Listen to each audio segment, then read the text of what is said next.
Hey guys, we are going to be working on ecological succession notes today. We're doing it in a little bit of a different format, so be ready to give your opinion tomorrow in class whether you like or dislike this method. So at the top we have a diagram. Starting at the left we have exposed rock, so this would be new rock from like a volcanic eruption. Over time soil develops. We start to get larger and larger organisms living there as we move to the right. Time is passing, and eventually we have fully developed trees. Okay, that is called a climax community, where we have all of the organisms that we're going to have in this environment. The only way that we get new ones is if one dies and another one replaces it. So hopefully you remember from last chapter what a community is.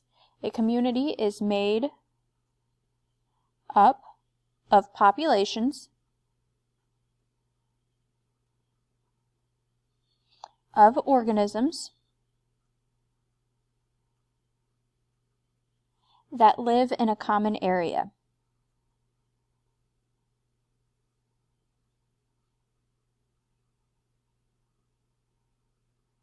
Okay, they live in the same habitat, they live in the same place, and they have interactions with each other. Now, there are things that limit the number of organisms that can live in a specific place. They are called limiting factors. Okay, we're going to define it as anything that limits an organism's ability to live in a particular environment.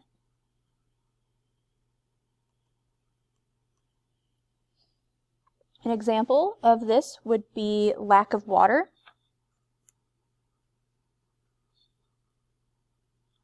which then causes grass to die,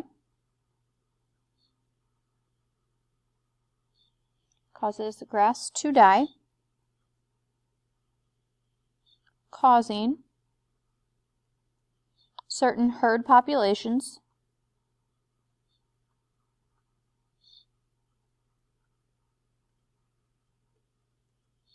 to decrease.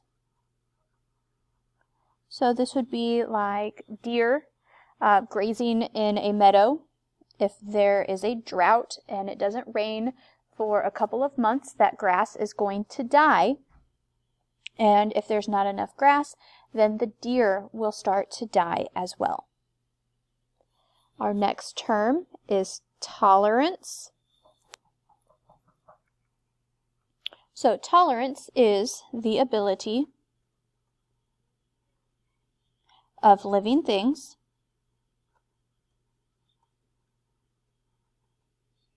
to survive the changes in their environment.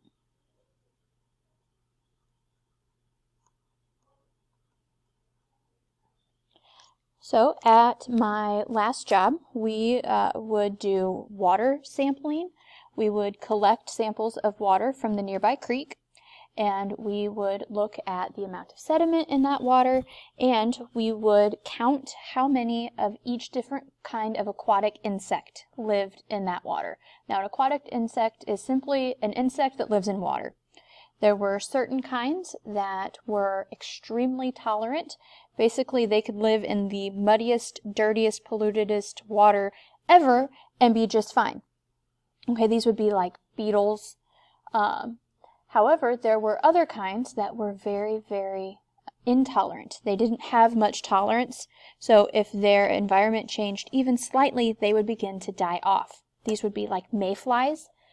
They had exposed gills on the outside of their body, so if the water became too dirty or muddy, then it would get into their gills and they would suffocate. So they didn't have a lot of tolerance. Okay, so we're going to move on to the second part. Okay, succession. There are two types. We're going to broadly define it first, as the process of gradual, natural change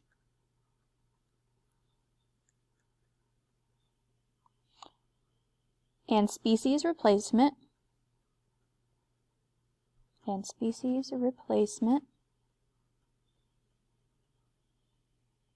that takes place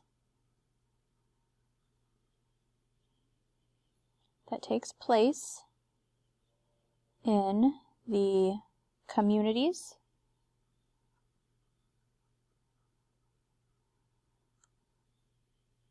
of an ecosystem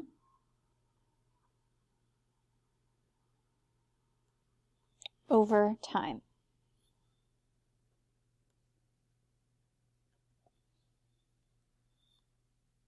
So there are two main types of succession: primary succession, which happens first, and secondary. So primary succession takes place on land where there are no living organisms.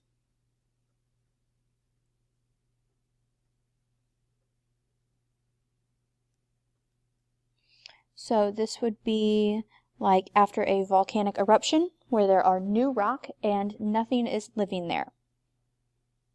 So after a volcano erupts.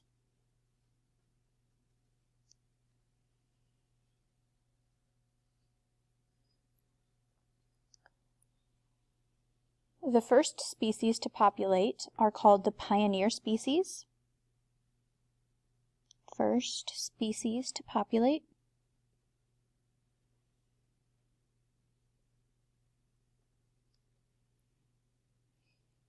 The area are called pioneer species.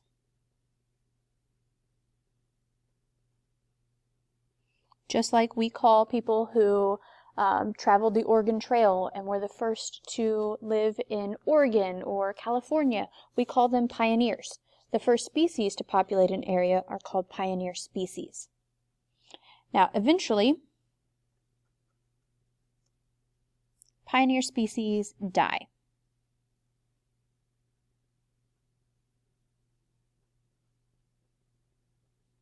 This happens to all organisms eventually, so they eventually die, adding organic material to help form soil for plants to grow.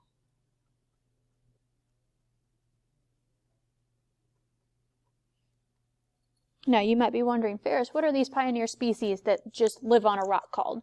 Well, they are lichen. Now, lichen are a mutualistic relationship between algae and fungus, and they grow on rocks. It's that stiff, spiny, kind of greenish-looking stuff that grows on rocks. So if you go to elephant rocks, this is the stuff that's growing on top of the rocks. Eventually, it dies. Okay, and then it starts to break down. It's broken down by bacteria to form soil. So once we have soil, we can start adding more organisms and more organisms, maybe some grasses, maybe some shrubs, and eventually trees when enough soil forms. So let's move on to secondary succession. This is the pattern of changes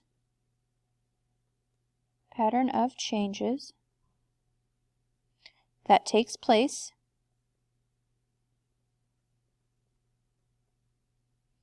after an existing community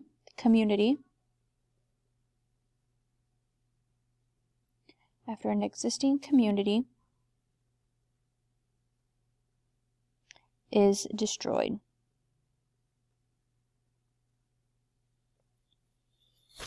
So these may be fires set by lightning or some kind of forest fire.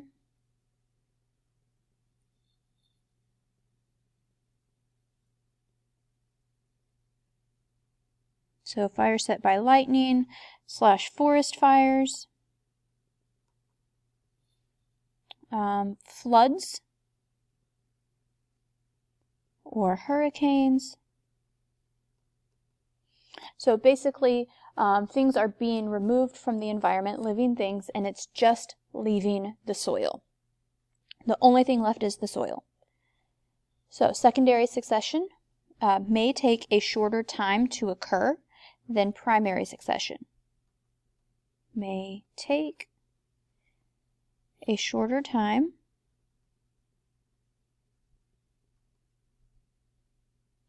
to reach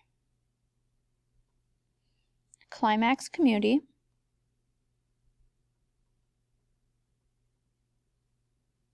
since soil already exists.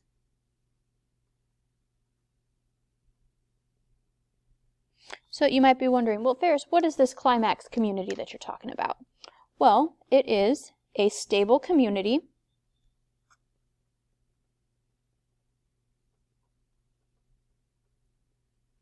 formed after primary or secondary succession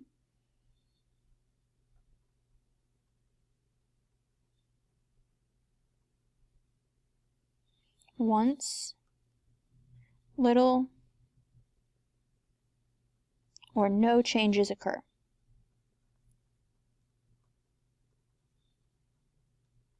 So these are your established forests, your established grasslands, where you have the same number of organisms over a long period of time. The number of organisms doesn't change. When one dies, another one takes its place. So these are communities or ecosystems that are very, very stable. Very few changes occur in them. So that is it for the notes today, guys. We're going to do an activity in class tomorrow to help drive these points home. So if you have any questions, feel free to shoot me an email, or we will talk about this in class tomorrow.